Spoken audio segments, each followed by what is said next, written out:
وَلَقَدْ يَسَّرْنَا الْقُرْآنَ لِلذِّكْرِ فَهَلْ مِن مُّدَّكِرٍ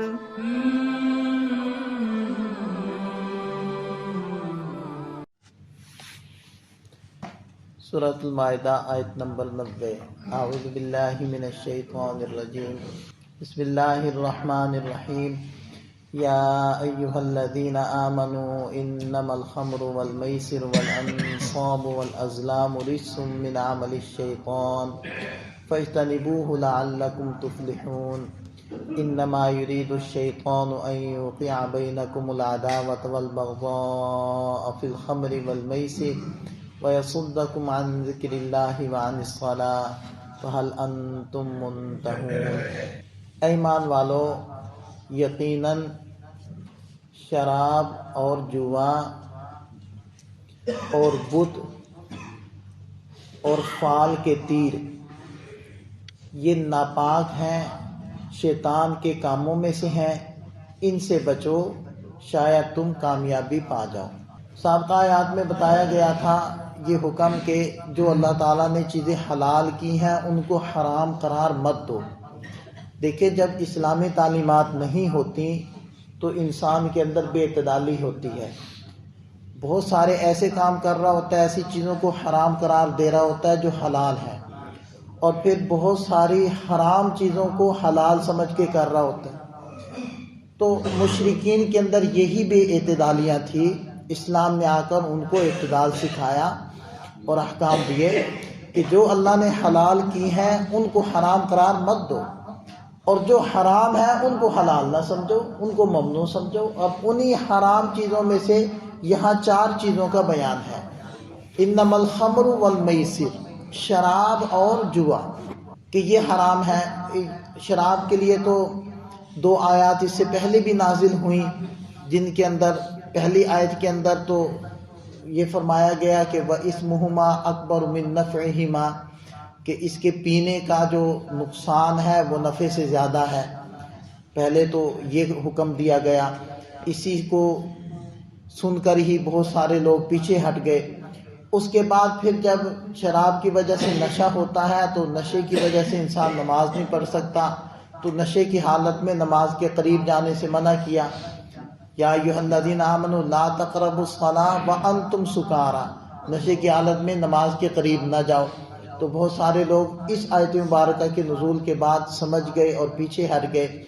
یہ آیت مبارکہ اس میں واضح طور پر صراحتاً ذکر کر دیا گیا کہ انما الخمر والمیسر، یہ شراب اور جوا، والانصاب والازلام، 2 چیزیں مزید ساتھ جوڑی اور فرمایا کہ رجسن، یہ نجس ہے۔ رجس کہتے ہیں ایسی چیز جس سے انسانی طبیعت گھن کرے، جس کو قابل نفرت سمجھے، جس سے دور ہٹے، اس کو کہتے ہیں رجس۔ تو فرمایا کہ یہ رجس ہیں۔ تو خمر کے اندر نقصانات ہیں، اس کے اوپر پہلے بات ہو چکی ہے۔ میسر، اس کو یہ جوئے کا نام ہے۔ جوئے کی مختلف شکلیں پہلے زمانوں کے اندر بھی موجود تھیں، آج کے زمانے کے اندر بھی موجود ہیں جوئے کی شکلیں، وہ چاہے انشورنس ہو، وہ چاہے آج کل کی لاٹریاں ہوں جدید، چاہے وہ کوائنز ہوں جو آج کل چل رہے ہیں کرپٹو کرنسی کی شکل میں، یا اس سے ملتی جلتی اور ساری چیزیں، یہ سب میسر کے اندر داخل ہوتی ہیں۔ والانصاب، انصاب سے مراد بت ہیں، اور یہاں بتوں کو ذکر کرنے کا مقصد یہ ہے کہ شراب پینا، جوا کھیلنا یہ اتنا ہی برا ہے جتنا کہ بتوں کے سامنے سجدے کرنا۔ اس لیے حدیث پاک میں آتا ہے کہ شراب کا پینے والا ایسا ہے کعابد اللات والعزیٰ، جیسے کہ لات اور عزیٰ کی عبادت کرنے والا، اس لیے اس کو جوڑا۔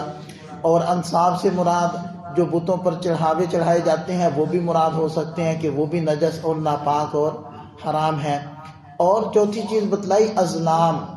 ازلام تیروں کو کہتے ہیں، فال کے تیر۔ وہ کیا ہوتے تھے کہ ایک صاحب کے پاس تیر ہوتے تھے، مثلا 10 تیر ہوتے تھے۔ اب 10 افراد مل کر برابر پیسے خرچ کر کے اونٹ خرید کر اس کو ذبح کرتے تھے، ذبح کیا اور 10 برابر حصے بنا دیے۔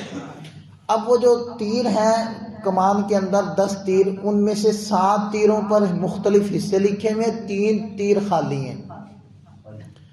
اب وہ جو 7 تیروں پر بھی حصے لکھے ہوئے، کسی پر 2 حصے لکھے ہوئے، کسی پر 1 لکھا ہوا ہے، کسی پہ آدھا لکھا ہوا ہے، کسی پہ 4 لکھے ہوئے، ایسے ہیں۔ اب وہ تیر ایسے گھما کر وہ جو 10 افراد تھے وہ ان تیروں کو نکالتے، کسی کے حصے میں 4 آ گئے، کسی کے حصے میں آدھا آ گیا اور کسی کا تیر خالی۔ تو وہ جو جن کے پاس زیادہ آ گیا ان کے وارے نہیں آ رہے ہو گئے، جس کا تیر خالی وہ ہار گیا، پیچھے ہٹ گیا۔ تو یہ ہے ازلام۔ تو یہ والے تیر مراد ہوں تو پھر یہ جوئے کے اندر ہی شامل ہے، یہ جوئے کی شکل ہے۔ اور اسی طرح ازلام کی ایک شکل یہ ہوتی تھی کہ کوئی کام کرنا ہوتا تو وہ پہلے تیر نکلواتے، کوئی قافلہ لے کر جا رہے ہیں تجارتی تو پہلے تیر نکلوا لو جی، وہ تیر کے اوپر لا اور نام لکھا ہوتا تھا، یعنی ہاں یا نہ۔ اگر ہاں والا تیر آ گیا تو ٹھیک ہے، یہ سفر کرنا ہے، اور اگر نہ والا تیر آ گیا تو پھر نہیں کرنا۔ یہ فال وہ لوگ نکالتے تھے۔ بدشگونی ہوگی، جیسے بہت سارے لوگ، اب تو الحمدللہ کافی حد تک یہ کنسیپٹ ختم ہو گیا ہے کہ بلی گزر گئی یا کتا گزر گیا یا گدھا گزر گیا تو وہ سمجھتے تھے کہ یہ سفر ہمارا کامیاب نہیں ہوگا، تو اسی طرح وہ لوگ یہ سمجھتے تھے، تو اس سے منع کر دیا گیا۔ تو یہ بھی اصل میں یہ ازلام اصل میں میسر کے اندر ہی شامل ہے، لیکن اس کی ایک خاص صورت تھی وہ یہاں ذکر کر دی۔ اسلام نے اس کی بجائے، اس فعال کی بجائے ہمیں استخارہ اور استشارہ دیا ہے، یعنی مشورہ کر لو اور استخارہ کر لو۔ لیکن ہم نے استخارے کو بھی وہی اس کا حال کر دیا جو عام طور پر ہم لوگ مشرقی لوگ کرتے ہوتے ہیں، بر صغیر کے لوگ۔ ہمارے اندر نا عادت ہے کہ ہم کسی بھی بات کو مسالے بغیر نہیں کرتے، اس کے ساتھ مسالہ ہم نے لازمی لگانا۔ تو ہم نے وہ استخارے کے ساتھ بھی مسالہ کیا لگایا؟ حالانکہ استخارے کا ایک سادہ طریقہ ہے، نفل پڑھو، دعا پڑھو اور بس چھوڑ دو اللہ کے اوپر۔ جو بھی بہتر ہوگی صورت، وہ یا تو آپ کا دل اس طرف مائل ہو جائے گا، دل مائل نہ بھی ہو تو استخارے کے بعد آپ کرو گے تو انشاءاللہ اس کے اندر خیر ہوگی۔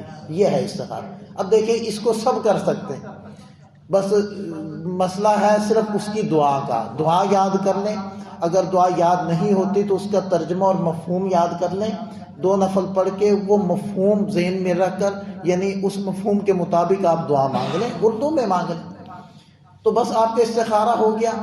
اب ہم نے کیا مسالے لگائے ہیں؟ پہلا مسالہ تو لگایا بھی استخارہ کرو اور سو جاؤ۔ اس کا مطلب ہے وہ استخارہ پھر رات کو ہی ہو سکتا ہے، عشاء کے بعد، اس سے پہلے نہیں ہو سکتا۔ ایک تو یہ مسالہ لگ گیا، اس کی وجہ سے مشکل ہو گیا۔ دوسرے نمبر پر کہ جی آپ سوو گے تو خواب کے اندر آپ کو سبز رنگ دکھے گا تو اس کا مطلب ہے کام ٹھیک ہے، لال رنگ دکھے گا، بھورا رنگ دکھے گا تو مطلب کام غلط ہے، بچھو سامنے دکھیں گے تو کام غلط ہے۔ یہ بھی ہم نے خواہ کا اضافہ کیا۔ اب ہو سکتا ہے آپ 1 سال استخارہ کرتے رہیں، آپ کو سبز رنگ دکھے ہی نہ، تو پھر کیا آیا کہ آپ کے استخارے نہیں کام نہیں کر رہا، یہ کامیاب نہیں ہو رہا۔ تو یہ وہ مسالے ہیں جو ہم عادی ہیں ان چیزوں کے، ہم لازمی مسالہ لگاتے ہیں۔ تو ایسا کچھ بھی نہیں، دل اگر مائل ہو گیا ٹھیک ہے، دل نہیں بھی مائل ہوا تو 2 کاموں کے درمیان آپ متذبذب تھے، تو بس ایک کام کو جب آپ کر لیں گے بس انشاءاللہ اس میں خیر ہوگی۔ تو استخارہ کا مطلب کیا ہے؟ اللہ سے خیر کو طلب کرنا۔ اے اللہ میں یہ کام کرنے لگا ہوں، آپ اس کے اندر خیر ڈال دیجئے، اور اگر اس کے اندر خیر نہیں ہے تو میرے دل کو اس سے ہٹا دیجئے۔ یہ ہے دعا، یہ اس دعا کا خلاصہ اور مطلب ہے۔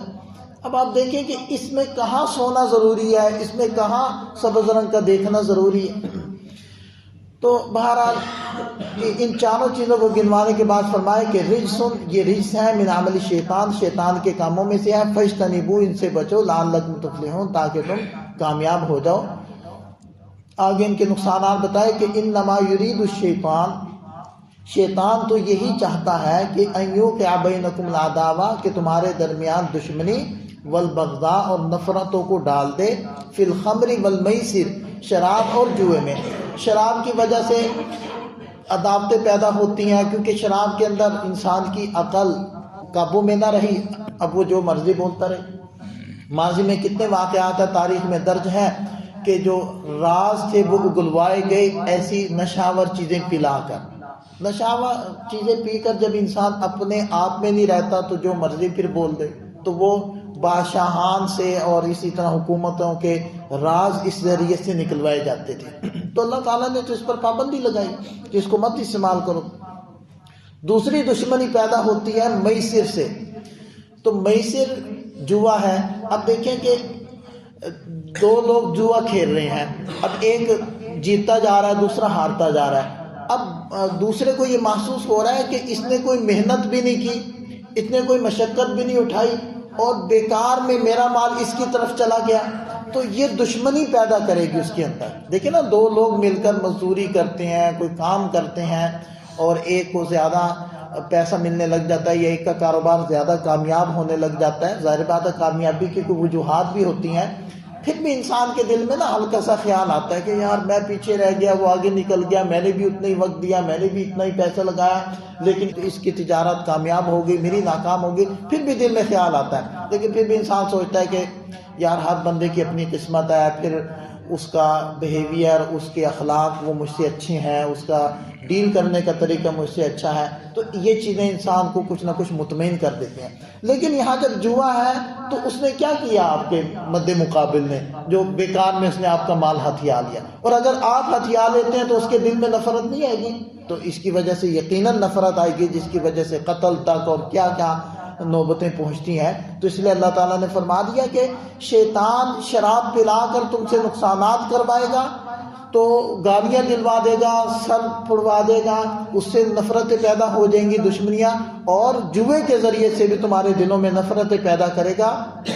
اور پھر یہ دونوں چیزیں کیا ہیں؟